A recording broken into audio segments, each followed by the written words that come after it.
What's going on, guys? Back again for some more One Piece action. Today we got my live reaction to chapter 1077 entitled You Should Have Put It Together Sooner. Alright, so a lot of hype stuff has been happening in the past few chapters, a lot of different ways we could be going. Are we going back and seeing Kid versus Shanks? Are we finally going to get the conclusion of Blackbeard versus Law? Are we going to see Garp make his move? Are we going to find out who the traitor is? Is it a Vegapunk? Is there someone else that we're not thinking of? Are we about to see that whole 100-ship fleet, like Armada arrive from the Navy at Egghead? What you guys think? All right, let's jump in. Let's start at the cover story and see what we got. So right off the top, okay, so we see it looks like another Germa double six cold-blooded voyage. All right, it says, wait a second. It's all Vegapunk's fault. So we see this looks like Caesar Clown and this is like current Caesar and current Judge arguing with each other, and they're like, wait, it's all Vegapunk's fault. And we see them, their little thought bubble, and you see Vegapunk right there. But okay, and then we see who's that, Reiju, and I think that's Yonji in the background right there. But okay, let's jump into this chapter, see where we're starting off at. Okay, so it looks like we're going back to Egghead. We're going to the Fabrio Stratum. It says, what is Sentomaru thinking? All right, so last time we saw Sentomaru, we saw him unleash all 50 of the Mark III pacifistas in order to kind of help out Luffy and the gang get Vegapunk off the island. So he had them fighting, the regular Cipher Pol agents, not Lucci and Kaku, but like the regular guys. And, we saw the bubble shield technology that they were using. So what is this? What is Sentomaru thinking? Let's see. So we see Sentomaru, he's all bandaged up. He's like, you guys have to get off this island. So he still looks like he's having a hard time. And then it says, what are you talking about, Sentomaru-san? Tell us, what's going on here? All right, so this looks like a bunch of just the regular people that live on Egghead Island. And then they're like, why did you deploy the pacifista? And Sentomaru's looking at them, and you just see ... He's like, how am I going to explain this to them?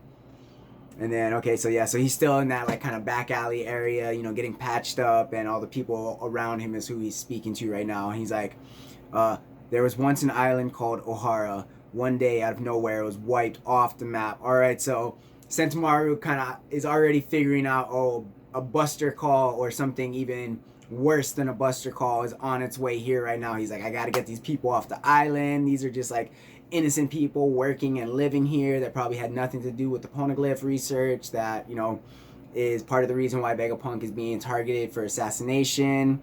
And then it says, all because the people there oppose the world government. So you see the shock on everyone's face, kind of learning the truth about what happened at Ohara. And then what do we got? It's like, okay, so we're getting a refresher on the Ohara incident. So we see a young Robin right there. We see Olvia. We even got Saul, Professor Clover.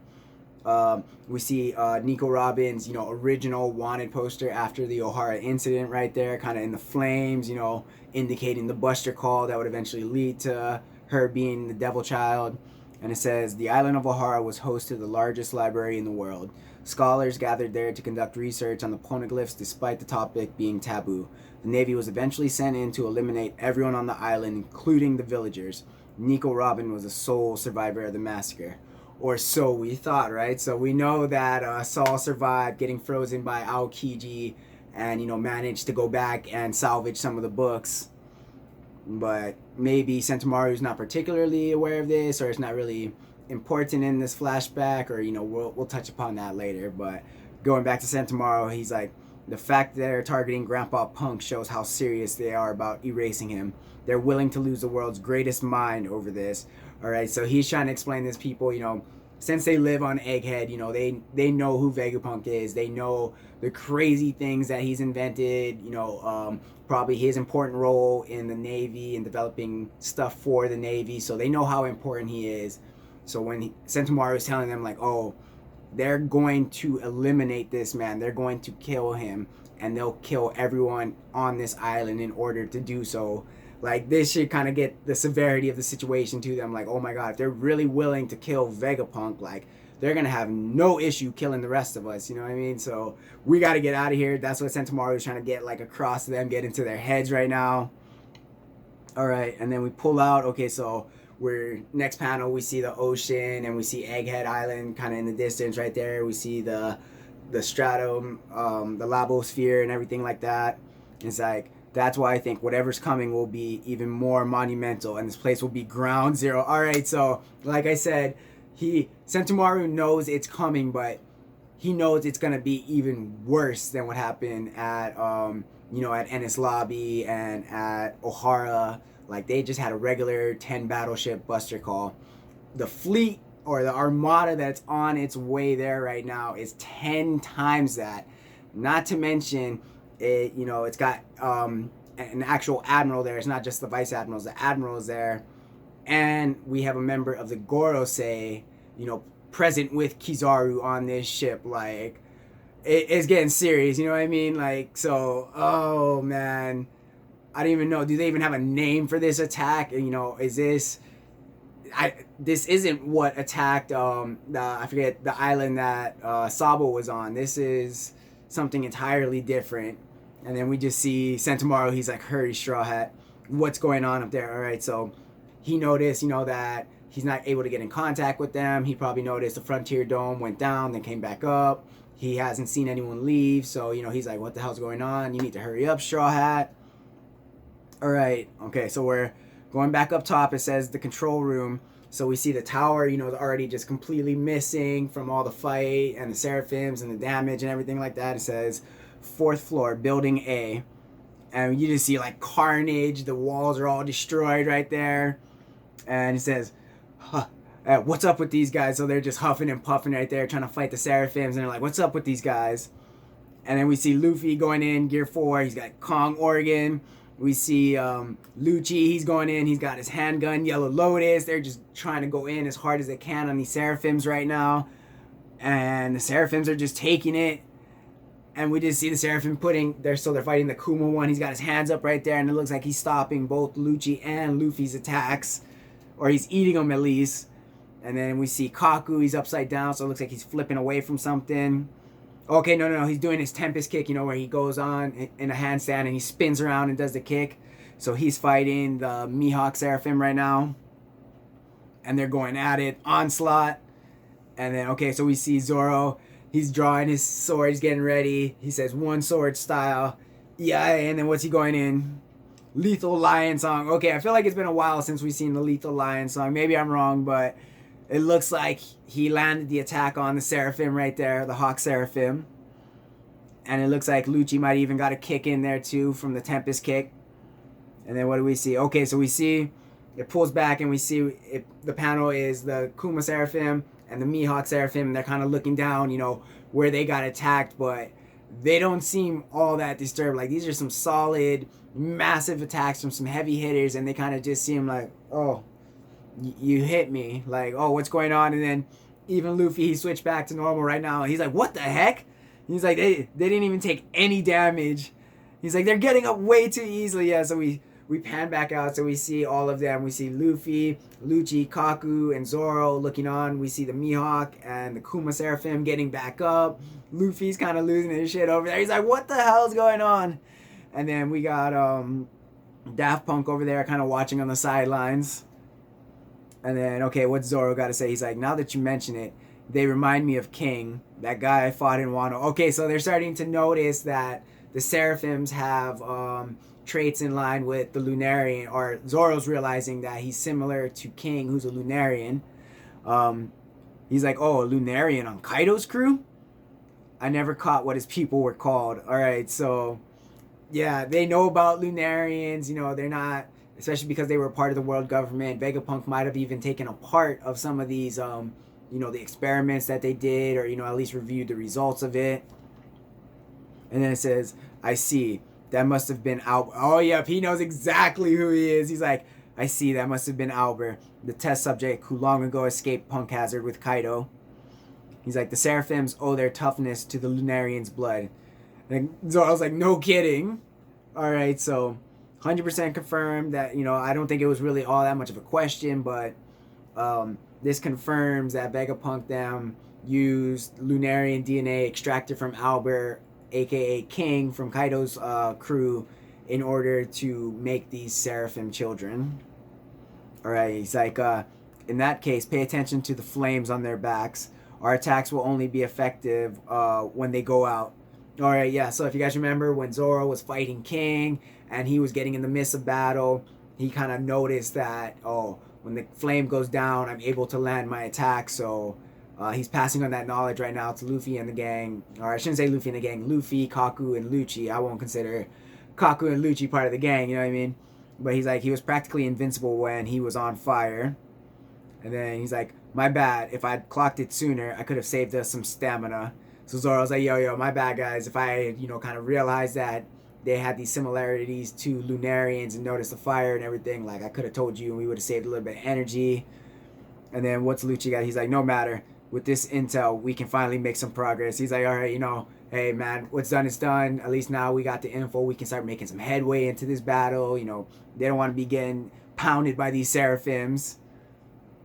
And then, okay, I don't know what's about to... Okay, before we even start, all we see is Zoro saying something, and you got Lucci, Luffy, and Kaku. Their teeth are turned into fangs, and they're yelling at him right there. Luffy's eyes are bulging out of his head. So whatever he's about to say, is royally going to piss them off. They're going to be like, are you serious? He's like, all right, what's Zoro going to say? He's like, yeah, there wasn't much about King to clue me in. He only had a couple of unique features. White hair, brown skin, black wings, and the flame. So he's like describing the Seraphim right now. He's like, they're like, you should have put it together sooner. What the hell? But okay, it's okay, Zoro. We forgive you. You're the vice captain. C'est la vie. All right, he's like, hey, Helmet, where are you going? So Luffy sees the kind walking off into the distance. He's like, I think I may know where the Stella's gotten to. And then we see the Mihawk getting his sword raised right there. Is he going to try to attack him as he's walking away? Yup. So, as, the Daft Punk is what I call him because I can't remember his name. As he's walking away, the Hawk Seraphim is trying to come in and stop him and cut him. And we see Zoro jump in the way right there and block the slash. And he's like, don't get in the way. All right. And then we're in a bit of a rush. So we see Zoro's got a smile on his face as he's clashing with the Hawk Seraphim. Now we're going down to the 3rd floor. So same tower, building A, but... instead of on the 4th floor, now we're going down to the 3rd floor. And then, we got Nami going off against Jinbei Seraphim right now. Let's go, Zeus. So we see her climb attack batons extended. We see Zeus is starting to come out of it right there. Nami's moving in for an attack. And she's like, we can't treat him like a kid. So even though, Jinbei is a part of their crew, this isn't Jinbei. Even though it's Kid Jinbei, it's not Jinbei, so they can't give him any leeway. They can't take it easy on him one bit. They can't treat him like a kid. Like, Nami needs to go at this like she's killing snakes. Like, just eliminate this dude. And then what do we got? Oh, damn. Brook's head got taken off. Okay, so we see Brook and his head is upside down on the ground. And he's like, he's a heartless killing machine. And then we see his body kind of crumpled up like it fell on the ground too, I got chucked over by him. He's like, one of our friends has already been ambushed, and he basically totaled Edison. So they're just all kinds of messed up fighting this Jinbei Seraphim right now. And then we see Nami grimacing in the next panel, and he's like, he's definitely not a kid, and he's not cute either. And we see Zeus, he's all amped up. He's like, that's right, Nami. Don't hesitate. Close your eyes if you have to. So now, I guess, okay, she's not grimacing. She's just like, trying to close her eyes so she doesn't, think that she's hitting a kid. Like, she's blocking that out of her mind. That the only way she can do it is close her eyes. So she's going in for the attack. Zeus is like, yeah, do what you gotta do, Nami. Let's take him out. And then just fling me and I'll handle the rest. So we see the Jinbei Seraphim. He's just looking on like, yeah, and what? Okay. And then all of a sudden we see Zeus land this massive thunderbolt attack. It looks like he's going right through the center of Jinbei Seraphim. And you kind of see Nami in the background, as she's following through with her attack. And then, maybe did Nami just take out a Seraphim? Damn. So we see the Jinbei Seraphim, and he looks like he's starting to fall backwards. He's got the smoke coming out of his mouth. He's kind of grayed out, like when people get defeated and they're like falling backwards. And then you see Nami over there. She's just holding her stuff, her climb attack. And she's like, I'm sorry, Jinbei. So even though she knows it's not Jinbei, same thing kind of like how Bonnie was, the fact that it looks like Jinbei, there's still that part of her, that compassionate part of her that's like feels bad for attacking them. But she whooped that ass, so let's go. But oh no, wait. So as he's falling down, we see Splash. So they're on solid ground. So that means he's still conscious and he's using the swim fruit right now. The one that we saw from Senor Pink back in Dressrosa. And we see Brook and he's like, Splash, huh? Even though he's looking upside down. And then what do we got? And then, okay, so looks like Brook is jumping up. He's putting his head back on. He's like, he dove down again. Nami-san, run. He's coming from below. So Nami's still kind of on the ground, reeling from, you know, the impact that doing that attack had on her. Not the physical impact, but the emotional impact that attacking something that looks like Jinbei is having on her. She's kind of still reeling from it. And she's like, huh? What? As she's looking back over her shoulder to see what Brook said. But... And then we see, what's his name, Zeus in the next panel. His eyes are bugging out. He's like, oh my god, it didn't work. What? So I'm guessing that means, oh, yep. Okay, we see the Jinbei Seraphim popping up out of the ground right behind Nami, who's still down on her knee right there. But then we see Brook. All right, he's going in. Abade. Oh. He's like, if I ruled a country, my decrees would be simple. Decree 1. Anyone who threatens Nami-san will face capital punishment. Decree 9. Anyone who makes her scream will receive. And then ... And then it says, okay, we got a little translation. It's like, the numbers used might be a pun, as 9 and 1 can be combined to form kui, which can imply fishing, seafood in some context. Okay, so a fish reference since they're dealing with Jinbei. But then we see a rare... Okay, no, it was Sanji coming in right there. A rare fillet strike right over the top of Nami. You see him just nailing into the Jinbei right after he pops up. Alright, so that's pretty hype. So I guess... what's his name? Brook was getting ready to go jump in and protect Nami-san. But you see Zoro just coming in out of nowhere to protect her. So, alright. And he's got, like, you know, his all love when he gets upset look. His eyebrows are all curled up. And then in the next panel, you see him back on his knees offering his hand to Nami. And she's like, Sanji-kun, Nami, are you okay? I can take care of this. You won't get another warning, small fry. So, and then in the background, you see, like, the explosion from where the Jinbei Seraphim went flying and impacted. And then next panel... what's his name, Sanji, he's just got this menacing grimace on his face and he's breathing. He's like, I don't give a damn if you're a kid or if you're another Jinbei. I'll be your judge, jury, and executioner, Jin brat. Alright, so Sanji's like, yo, you went after Nami, like, I don't care who you are, what you are, you're done. And then where are we going? Alright, we're going to the 3rd floor of building C. And then it's like, how dare you petrify York? Okay, so we're back up on the bridge. So we're dealing with the Boa Seraphim. She turned York into stone when she went down to pat her on the head. Let's see, what do we got? Okay, so what's her name? Lilith, the one that's always wants to fight and, you know, was with the Sea Kings and everything. She's firing a bubble gun right at the Boa Seraphim, but it doesn't look like it's phasing the Boa Seraphim at all. She's just keeps running in stride right there. And then we see Usopp, he's freaking out. He's like, ah! He's like, whoa, she brushed it off like it was nothing. And then wait, huh? And then we just see her collapse right there. The Seraphim, it looked like she brushed off the attack, but then she just like collapses. She's just falling flat on her face right there. And then the Seraphim's like, wait, what? As it's all like looking up on the ground like the little kid, what? And then Lilith is like, green blood gives you the pros and cons of having a fruit ability. And these bubbles were designed to harness the oceans. Oh, damn, it's like a bubble form of Kairoseki to harness the ocean's energy. They're your weak point. Alright, so instead of having like a sea prism stone or a Kairoseki bullet, they developed these bubble guns that have the power of the sea in them, or I guess seawater or something. I don't know exactly how they're working, but they're able to nullify devil fruit powers. And because the Seraphims have devil fruit powers, it kind of just took her out. Like when we see Luffy when he gets in the water and he just, you know, instantly kind of collapses. And then we see Usopp back there. He starts cheering. He's like, yeah, you're freaking awesome, Lilith. And then we see Frankie kind of looking on. And then, okay, so Frankie's moving over. He's like, oh, I'll catch her while she's down right now. And then we see the little boa Seraphim. There's a little ... exclamation point. All right, so I don't think it's going to be that easy, Frankie. She's going to do something. And then all of a sudden, stay back, you impudent lout. And we just see her jump up and do this massive kick right up in Frankie's chin, just knocking him back right there. And then, oh, Frankie's like, oh, I guess it wore off already. And then she's like, oh, Lilith's like, oh, that's because it only grazed. I'd be like, well, wait, couldn't you have mentioned that before I started to reach in and grab her? Like, oh, you should be careful. It only grazed her. She's not going to be fully paralyzed. Like, this is important information you should be passing on there, Lilith.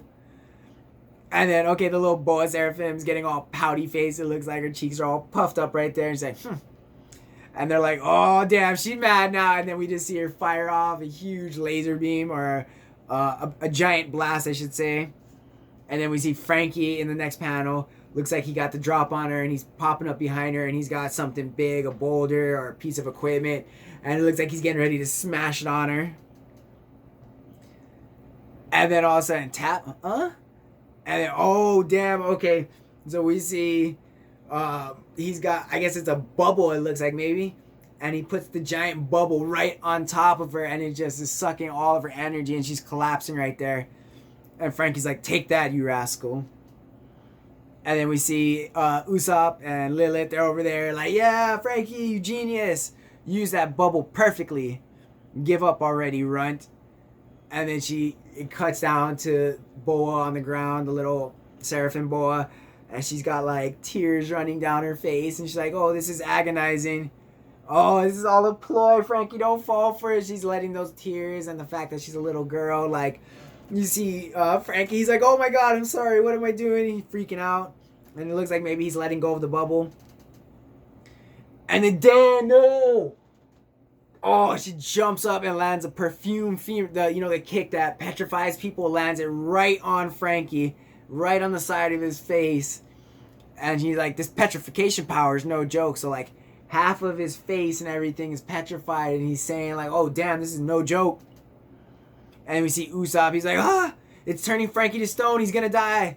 But okay, so I think Lilith is gonna fire the gun at him because it should, since it nullifies the power, it should stop the petrification, maybe. But then we see, or maybe she's just trying to fire and stop the Seraphim. It looks like the Seraphim is kind of jumping out of the way right there. And then lands like right in front of him. And she's being all cutesy, she's like winking at him. And they're just like, oh shit. And they're like, aw, she's so cute. And morons. All right. Usopp and Lilith are up for the moron award. They're like, oh, telling Frankie to watch out and everything. But then she comes and does like a little flip or whatever, lands in front of him with her little perfect 10 landing, gives him a little wink. And they're like, oh, she's so cute. And she does, her Mero. All right, what do we got? Ooh, okay, well, hold up. It says Underground Old Devil Fruit Research Lab. So this is under, where we've been in the past couple floors. And we see Daft Punk, he's walking down the stairs and he's like, Who's there? Are you the one behind all this? Come out and show yourself. All right, so we see the tube where all the Cipher Pol agents had been being held captive when... we saw Vegapunk and, he was chained up and the Cipher Pol guys were like, we're sorry, we thought you were behind all of this, Vegapunk. And then he's like, it can't be. You're those Cipher Pol agents. I thought you had come and gone ages ago. Why are you here? So, okay, so he doesn't know anything about it because he's like, wait, what are you guys doing here? Didn't you guys leave forever ago? And he kind of just stumbled upon this situation. And they're all just like, save us, I don't want to die. All right, what the hell's going on? And then we see Vegapunk sitting down there, and he's like, Shaka, Stella? So this is where you were. And he's running over there. But it can't be that simple. What's going on? He's like, who could have done this? I'm so glad you're okay. Let me help. So he's trying to run over and trying to free the Stella right now. He's like, say, Shaka, who's that you brought with you? Huh? Alright, so somebody followed him down there or popped out behind him and is trying to cover his tracks. And it looks like a gun muzzle pulls out, and we just see click and it says 1077 end. Damn! Shaka just got like blasted through the head, like blood explosion. He's flying backwards. You see Vegapunk, he's just looking on like oh, Shaka. He's like just like, Shaka, what? And they're like, he's been shot. What's going on? Who was that? And then you just see splurts, all the blood coming out of him. And then, okay, wait.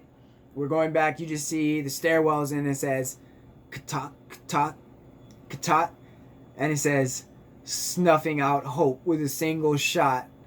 Alright, so Vegapunk looks like he knows who it is, or because he's like got, the blood vessels in his eyes, like where he's freaking out, he's looking on, and he just saw, probably the one person who was going to be able to save him that knew about, this underground devil fruit place, and is going down there and was about to try and free him.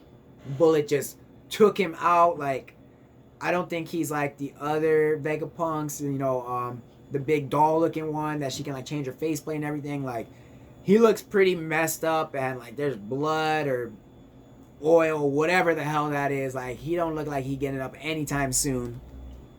And yeah, that's how we're gonna end the chapter. Like, damn, that is just an epic panel. Vegapunk sitting there all captured, and this bullet just ripping through Shaka's head, and him falling back, and the blood exploding out of it. Like, damn. All right, let's just go. Who are you guys feeling is the traitor, or who is responsible for this? Like, it. I honestly right now don't know. Like, I've seen some people talking about, oh, where's Caribou at? I don't think it's him. I don't think Vegapunk would have that reaction to him.